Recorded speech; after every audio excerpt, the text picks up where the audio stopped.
मेरे प्यारे दोस्तों शलोम, आप सबको शांति मिले। बहुत दिन से आप सबके साथ मेरा राब्ता नहीं हुआ है और आप सब क्या सोच रहे होंगे मुझे नहीं मालूम, पर मैं लगभग 2 महीने से बीमार था।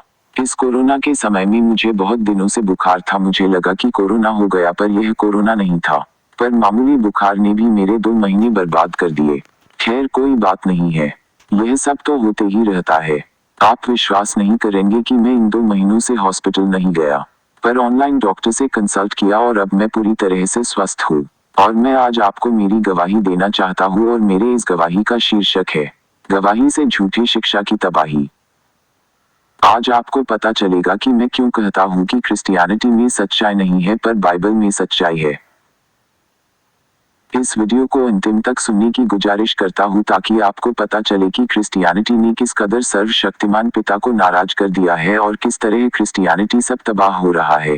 मैं आपको अनुरोध करता हूँ कि अच्छा लगे तो सब्सक्राइब करके बेल आइकॉन को भी दबा दे और कृपया शेयर भी कर दे। तो आइए शुरू करते हैं। मैं एक हिंदू परिवार में दिनांक 15 जनवरी 1970 में पैदा हुआ और मेरे माता पिता नेपाल से लगभग 1960 में उत्तर भारत में मणिपुर नामक राज्य में आ बसे थे। मेरे पिताजी श्री तुलाराम रनपाल हमारे समाज के पुरोहित थे, पर हम ब्राह्मण नहीं है, पर ब्राह्मण के घर के जैसा ही संस्कार मिले थे। मैं बचपन से ही पुरोहित बनने का ख्वाब रखता था और मेरे पिताजी भी मुझे पुरोहित ही बनता हुआ देखना चाहते थे। पर जब मैं 13 साल का ही था कि मेरे पिताजी का देहांत हो गया। उसके बाद मेरी माँ ने ही मुझे बहुत तकलीफ से पाला।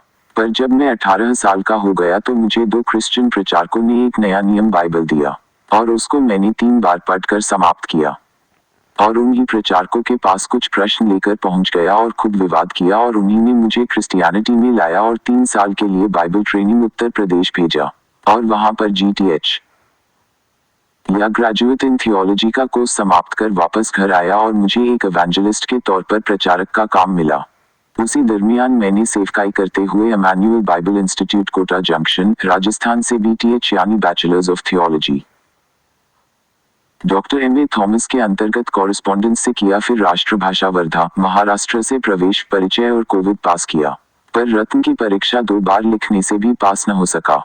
पर मैंने अमेरिका साउथ कैरोलिना स्थित रॉगमा इंटरनेशनल कॉरेस्पॉन्डेंस कोर्स से 3 साल का डिप्लोमा भी किया।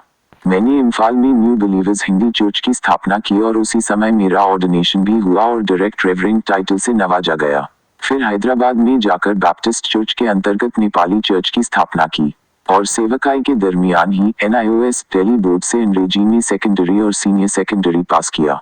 उसी बीच मिनिस्ट्री करते हुए HABSAR यानी Hyderabad Academy of Biblical Studies and Research, जो कि Transworld Baptist Seminary Ohio America से एफिलिएटेड है, MTH अर्थात मास्टर्स ऑफ थियोलॉजी किया। ये सब डिग्रीज मैंने 1990 से लेकर 2003 तक यानी 13 साल के अंदर ही कर लिया था। मेरी बुनियादी शिक्षा तो सिर्फ कक्षा 4 तक ही थी, वो भी हिंदी में। ये सब मैं खुद की प्रशंसा करने के लिए नहीं कर रहा हूँ, पर आजकल के जनरेशन के मोटिवेशन और उत्साह के लिए बोल रहा हूँ। हैदराबाद से फिर विशाखापट्टनम आंध्र प्रदेश में शिफ्ट हुआ। फिर वहां से ही मेरे और मेरे परिवार में एक सच्चाई का तूफान आया और सब ईसाइयत के गलत शिक्षा को उड़ा ले गया। अब सुनिए आगे कि कैसे मेरे जीवन में सच्चाई की आंधी आई। वैसे तो मैंने एक बार मणिपुर में ही एक ट्राइबल भाई ने कहा था कि मसीह का नाम जीसस नहीं है पर यहोशुआ है, पर उस समय मैंने कुछ ध्यान नहीं दिया। पर जब विशाखापट्टनम में किसी काम से एक स्कूल में गया तो बाइबल के विषय में एक महिला से वाद विवाद शुरू हुआ। फिर उन्होंने भी वही बात कही कि हमारे मसीह का नाम जीसस नहीं है पर यहोशुआ है। बस मुझे इतना ही काफी था।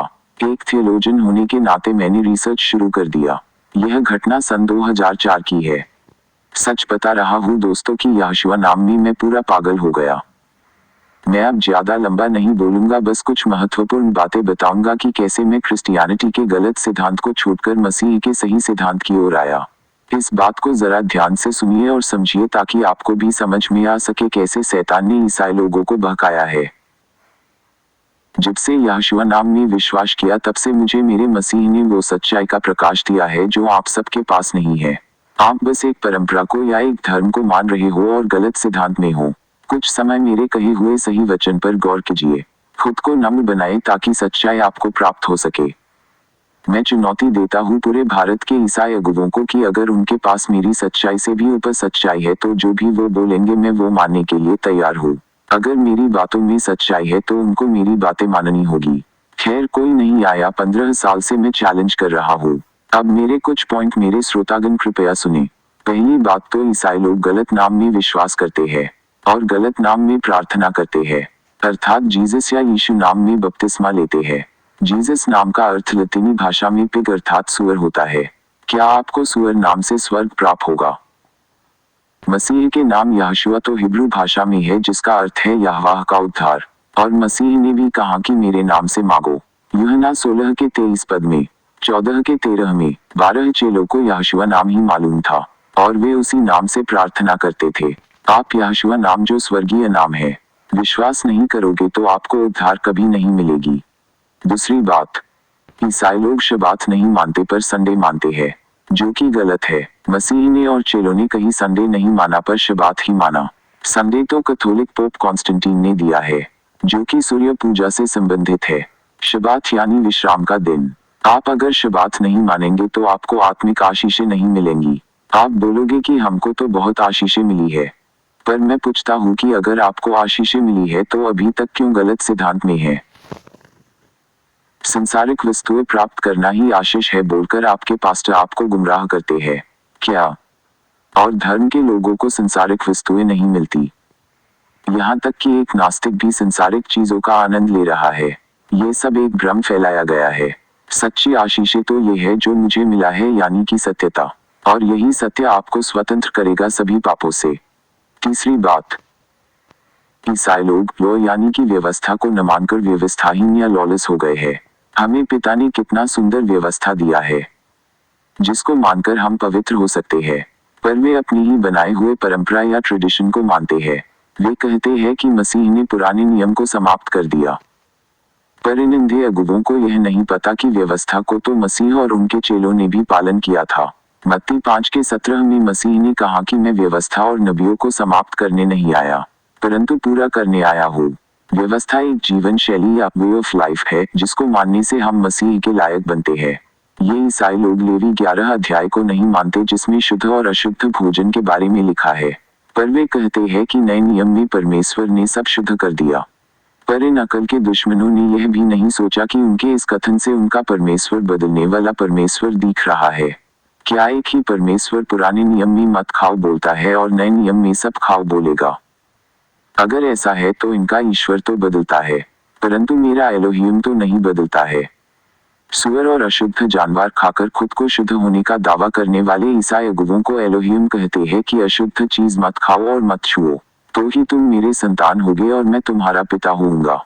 2 कोरिन्थी 6 के 17 और 18 पद और लेवी 18 के 44 पद में दानियल नबी ने खुद को पाक रखने के लिए राजा के शाही भोजन को इनकार किया था, पर यह तो क्रिश्चियन लीडर्स के लिए तो जस्ट पागलपन है। क्या दानियल नबी पागल थे? दानियल नबी तो पाक थे, इसलिए उनकी दुआ कबूल हुई। आज अगर आप लोगों ने यह डाइटरी लॉ नहीं माना तो आप स्वर्ग के बाहर ही है, अंदर नहीं जा सकते। पहली उपलब्धि, कुछ उपलब्धियां जो हासिल हुई है। मैंने इन 15 वर्षों में लगभग 30,000 लोगों को यहोशुआ नाम, शबात, बाइबल के त्योहारों को मानने की अनिवार्यता और पवित्र भोजन जैसे मसलों पर प्रचार किया, पर उनमें से कुछ गिने चुने लोग ही सच्चाई में आए। पर जैसा मैंने सब कुछ छोड़कर मैं और मेरे परिवार यहोशुआ के सच्चाई में तब से चल रहे हैं, कोई नहीं चल रहा है। मसीह की राह बहुत कठिन है, हर एक के बस की बात नहीं है। उनको तो अपना समाज, पद और सैलरी या स्पॉन्सर की फिक्र है। ऐसे लोगों का स्वर्ग में जाना नामुमकिन है। ऐसे लोगों के लिए पॉल कहते हैं कि उनका ईश्वर तो उनका पेट है, रोमियो 16 के 18 में। दूसरी उपलब्धि, मैंने नया नियम डायरेक्ट हिब्रू से इंग्लिश में ट्रांसलेट किया है, वो प्रिंट करने जा रहे हैं। आने वाले वीडियो में उसी सेक्रेड नेम बाइबल के बारे में बताऊंगा। वो बहुत ही अच्छा बाइबल होगा इस जनरेशन के लिए। उसमें यहोशुआ के नाम के अलावा एलोहिम, यहोवाह, मशियाख, रुआख हाकोदेश और संतों के नाम भी हिब्रू भाषा में है, वो भी पूरा मीनिंग के साथ में। बहुत ज्यादा है बोलने के लिए, पर मैं अब समाप्त करना चाहता हूँ। मेरी जिंदगी तो यहोशुआ नाम ने पूरा बदल दिया, और मैं दावे के साथ कह सकता हूँ कि मैं मसीह के साथ हूँ और रहूंगा। पर क्या आप ये बात कह सकेंगे? अगर नहीं कह सकते तो मुझे कांटेक्ट कर सकते हैं। मेरा ईमेल है ranpal77777@gmail.com और व्हाट्सएप नंबर है 9148044247। सबको शालोम। बैंगलोर से बेनिया हूँ। मेल है रणपल 7।